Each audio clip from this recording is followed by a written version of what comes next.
ನಮಸ್ಕಾರ. ಇದೊಂದು ಕಾಲ್ಪನಿಕ ಕತೆ. ಕೇವಲ ವಯಸ್ಕರು ಮಾತ್ರ ಕೇಳಿ. ಹೆಸರು ರವೀಂದ್ರ ಅಂತ. ನಮ್ಮ ಕಥಾನಾಯಕ. ಮೂಲ ಬಂದು ಆಂಧ್ರ. ಬೆಳೆದದ್ದು ಓದದ್ದು ಎಲ್ಲ ಅಲ್ಲೇ. ಗಲ್ಲಿ ಗಲ್ಲಿಗಳಲ್ಲಿ ಆಂಟಿ ಹುಡುಗಿಯರು, ಕಾಲೇಜ್ ಪಡ್ಡೆ ಹುಡುಗಿಯರನ್ನು ಅನ್ವೇಷಣೆ ನಡೆಸಿದ್ದೇ ಹೆಚ್ಚು. ಕೆಲವೊಂದರಲ್ಲಿ ಸಫಲತೆ, ಇನ್ನೂ ಕೆಲವೊಂದರಲ್ಲಿ ವಿಫಲತೆ. ಎಲ್ಲವನ್ನ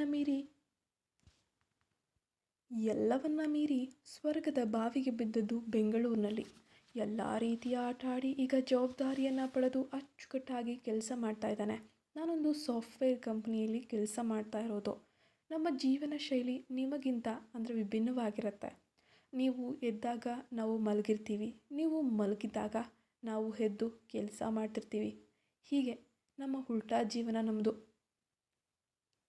ನನ್ನ ಬಗ್ಗೆ ಒಂದೇ ಒಂಚೂರು ಪರಿಚಯ ಮಾಡಿಕೊಡ್ತೇನೆ. ನಮ್ಮ ಮನೆಯಲ್ಲಿ ನಾನು, ನನ್ನ ಅಪ್ಪ ಅಮ್ಮ, ನನ್ನ ಜೊತೆಯಲ್ಲಿ ಹುಟ್ಟಿದ್ದ ಅಣ್ಣ ಮತ್ತು ಅವನಿಗೆ ಮದುವೆ ಆಗಿದೆ ಅತ್ತಿಗೆ, ಇಷ್ಟು ಜನ. ಒಟ್ಟು 5 ಜನ ಇರ್ತೇವೆ. ಆದರೆ ನಾನು ಅವರ ಜೊತೆಯಲ್ಲಿ ಇಲ್ಲ. ನಮ್ಮ ಮನೆ ಇರೋದು ಕೆಂಗೇರಿ ಹತ್ರ. ನನ್ನ ಆಫೀಸ್ ಇರೋದು ವೈಟ್ ಫೀಲ್ಡ್ನಲ್ಲಿ. ನಿಮ್ಮೆಲ್ಲರಿಗೂ ಗೊತ್ತಿರುವ ಹಾಗೆ ಬೆಂಗಳೂರಿನ ಟ್ರಾಫಿಕ್ನಲ್ಲಿ ಪಾಪ ಈ ಕೆಲಸಕ್ಕೆ ಹೋಗೋರು ಅಂದರೆ ನಮ್ಮ ಅರ್ಧದಷ್ಟು ಜೀವನ ಅಲ್ಲೇ ಸವಿಸ್ಬೇಕಾಗತ್ತೆ. ಅದರಲ್ಲಿ ನನ್ನದು ಬೇರೆ ನೈಟ್ ಶಿಫ್ಟು. ಹೀಗೆ ಒದ್ದಾಡಿಕೊಂಡು ಕೆಲಸ ಮಾಡೋದನ್ನು ನನ್ನ ಅತ್ತಿಗೆಗೆ ಸಹಿಸ್ಕೊಳ್ಳೋಕೆ ಆಗಲಿಲ್ವಂತೆ. ಹಾಗಾಗಿ ಒಂದು ಒಳ್ಳೆಯ ಉಪಾಯವನ್ನು ಕೊಡ್ತಾರೆ.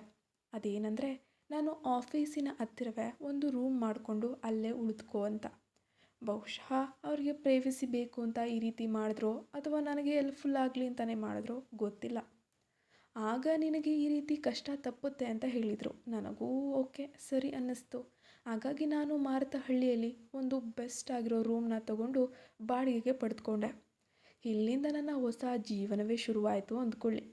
ಇದೆಲ್ಲವೂ ನನ್ನ ಅತ್ತಿಗೆ ಕೃಪೆ ಇರಬಹುದು. ನಾನು ಬಾಡಿಗೆ ರೂಮ್ ಪಡೆದುಕೊಂಡ ಓನರ್ ಮನೆ ಕೆಳಗೆ ಇದ್ದೆ. ಓನರ್ ಮನೆಯಲ್ಲಿ ವಯಸ್ಸಾದ ಅಪ್ಪ ಅಮ್ಮ, ಮಗ ಮತ್ತು ಹೆಂಡತಿ, ಅವರಿಗೆ ಒಬ್ಬ ಪುಟಾಣಿ ಮಗಳು ಇದ್ದಾರೆ. ನಿಮಗೆಲ್ಲ ಪರಿಚಯ ಮಾಡಿಕೊಡಬೇಕಾದ ಈ ಕಥೆಯ ಮಹಾನಾಯಕಿ ಈ ವಯಸ್ಸಾದ ಅಪ್ಪ ಅಮ್ಮನ ಮುದ್ದಿನ ಸೊಸೆ, ಅಂದರೆ ಇವರ ಮಗನ ಧರ್ಮಪತ್ನಿ. ಅದು ಒಂದು ಮಗುವಿನ ತಾಯಿ ಕೂಡ. ಅವಳೇ ಲೀಲಾ. ನನ್ನ ಮುದ್ದು ಲೀಲಾಳ ವಯಸ್ಸು ಈಗ 38 ವರ್ಷ. ನೋಡಿದರೆ ಇನ್ನೂ ಕೂಡ 18 ವರ್ಷದ ಎಳೆಬಾಲಿಯ ಹಾಗೆ ಕಾಣ್ತಾಳೆ. ಅವಳ ಗಂಡನಿಗಿಂತ 8 ವರ್ಷ ಚಿಕ್ಕವಳಷ್ಟೆ. ಅವಳಿಗೆ ಈಗ 6 ವರ್ಷದ ಪುಟ್ಟು ಮಗಳಿದ್ದಾಳೆ. ಲೀಲಾ ನೋಡೋಕೆ ತುಂಬ ಚೆನ್ನಾಗಿ ಏನೂ ಇಲ್ಲವಾದರೂ ಲಕ್ಷಣವಾಗಿದ್ದಾಳೆ. ಮತ್ತು ಅವಳ ಲುಕ್ಕು ಎಂಥವ್ರನ್ನ ಬೇಕಾದರೂ ಸೆಳೆಯುತ್ತೆ. ಮೊದಲು ನಾನು ಬಾಡಿಗೆಗೆ ಬಂದಾಗ ಯಾರೂ ನನ್ನ ಅಷ್ಟಾಗಿ ಮಾತಾಡಿಸ್ತಿರ್ಲಿಲ್ಲ ಅಥವಾ ಹತ್ತಿರಕ್ಕೆ ಸೇರಿಸ್ತಿರ್ಲಿಲ್ಲ. ಹೋಗುವಾಗ ಬರುವಾಗ ವಯಸ್ಸಾದ ಅಂಕಲ್ ಅಂತ ಹೇಳಿ ಅವ್ರನ್ನ ಮಾತ್ರ ಪರಿಚಯ ಮಾಡಿಕೊಂಡು ಆಗಾಗ ಮಾತಾಡಿಸ್ತಿದ್ದೆ. ಅವರು ಒಂದು ಹಾಯ್ ಅಂದರೆ ಕನಿಷ್ಠವಾದರೂ ಅರ್ಧ ಗಂಟೆ ಆದರೂ ಕುರಿತಿದ್ದ ಮನುಷ್ಯ. ಆದರೂ ಏನು ಮಾಡೋದು, ಅವರು ನನಗೆ ಒಬ್ಬರೇ ಗತಿ. ಅವರ ಮಗ ಬೆಳಗ್ಗೆ ಯಾವಾಗ ಹೋಗ್ತಿದ್ರೋ ಯಾವಾಗ ಬರ್ತಿದ್ರೋ ನಾನು ನೋಡಿದ್ದು ತುಂಬ ಅಂದರೆ ತುಂಬ ಕಡಿಮೆ.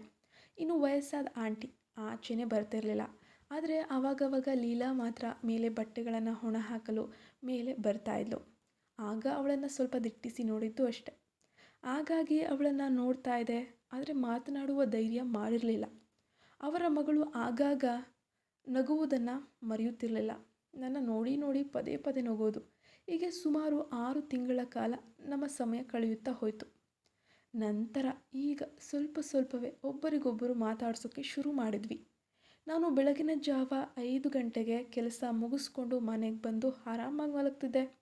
ಮತ್ತು 9, 10, 11 ಈ ಗಂಟೆ ಒಳಗೆ ಎದ್ದೇಳ್ಬಿಡ್ತಿದ್ದೆ. ಆಮೇಲೆ ಜಪ್ಪಯ್ಯ ಅಂದರೂ ಇಲ್ಲ, ಒದ್ದಾಡಿದ್ರೂ ಇಲ್ಲ, ನಿದ್ದೆನೇ ಬರ್ತಿರ್ಲಿಲ್ಲ. ಹಾಗಾಗಿ ನನ್ನ ಕೆಲಸಗಳನ್ನು ಮಾಡ್ಕೊಳ್ತಿದ್ದೆ. ಹಾಗೆ ಒಂದು ದಿನ 10 ಗಂಟೆಗೆ ಎದ್ದು ಟೀಯನ್ನು ಮಾಡಿಕೊಂಡೆ. ಹಾಗೆ ಕುಡಿಯುತ್ತಾ ಆಚೆ ಬಂದು ವಾಕ್ ಮಾಡ್ತಿದ್ದೆ. ಅಲ್ಲಿ ನೋಡಿದ್ರೆ ಲೀಲಾ ಬಟ್ಟೆಗಳನ್ನು ತಂದಿದ್ದಾಳೆ. ನನ್ನನ್ನು ನೋಡಿ ಸ್ಮೈಲ್ ಮಾಡ್ತಾಳೆ. ನಾನು ಕೂಡ ಗುಡ್ ಮಾರ್ನಿಂಗ್ ಅಂತ ಹೇಳಿ ವಿಶ್ ಕೂಡ ಮಾಡಿದೆ. ಪ್ರತಿಯಾಗಿ ಅವಳು ಕೂಡ ವಿಶ್ ಮಾಡಿದ್ಲು. ಏನು ಈಗ ಎದ್ದಿದ್ದಾ, ಸಮಯ ನೋಡಿದ್ರಾ ಅಂದ್ಲು. ಹೌದು ಎಂದೆ.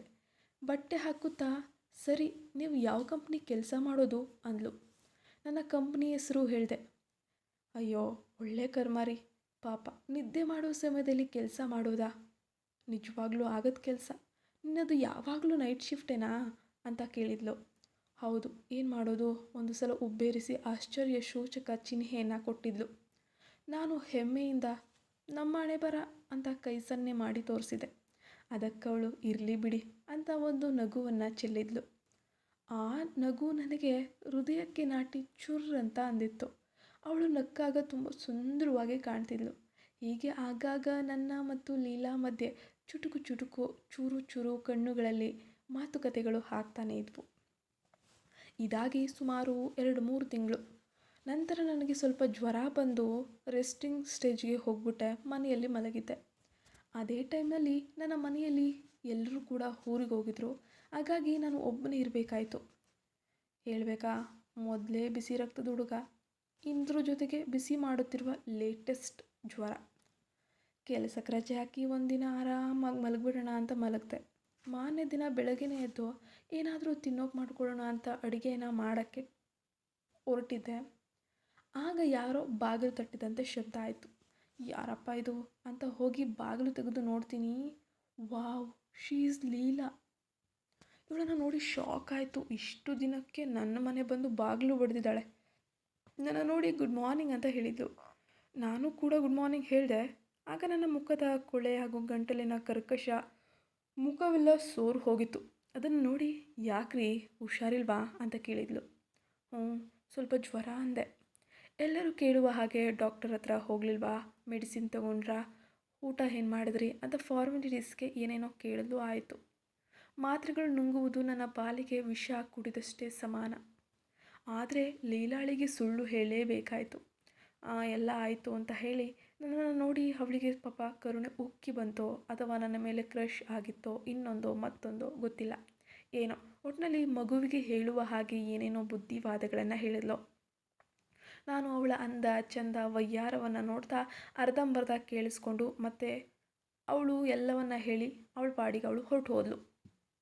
ಅಂದು ನನಗೆ ನಿದ್ದೆ ಬಾರದೆ ಒಂದು ರೌಂಡು ಆಚೆ ಹೋಗಿ ಗಾಳೀಲಿ ಓಡಾಡ್ಕೊಂಡು ಬಂದೆ.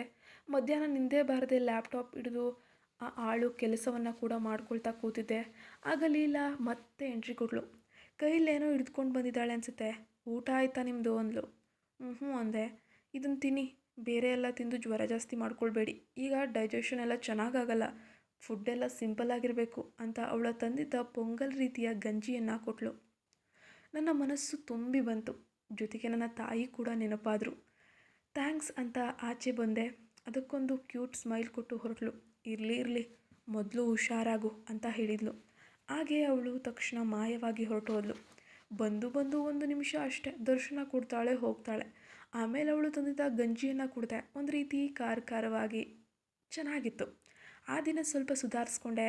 ಮಾರನೇ ದಿನವೂ ಮನೆಯಲ್ಲೇ ಇದ್ದೆ. ಆವತ್ತೇ ಕ್ರಿಕೆಟ್ ಮ್ಯಾಚ್ ಬೇರೆ ಇತ್ತು. ಹಾಗೆ ನೋಡ್ತಾ ಚಿಲ್ ಮಾಡ್ತಿದ್ದೆ. ಮತ್ತು ಲೀಲಾ ಕಣ್ಣಿಗೆ ಕಾಣಿಸ್ಕೊಂಡ್ಲು. ಹಾಯ್, ಹೇಗಿದೆಯಾ, ಈಗ ಹುಷಾರಾದ್ಯಾ ಅಂದ್ಲು. ಐ ಆಮ್ ಫೈನ್ ಅಂದೆ.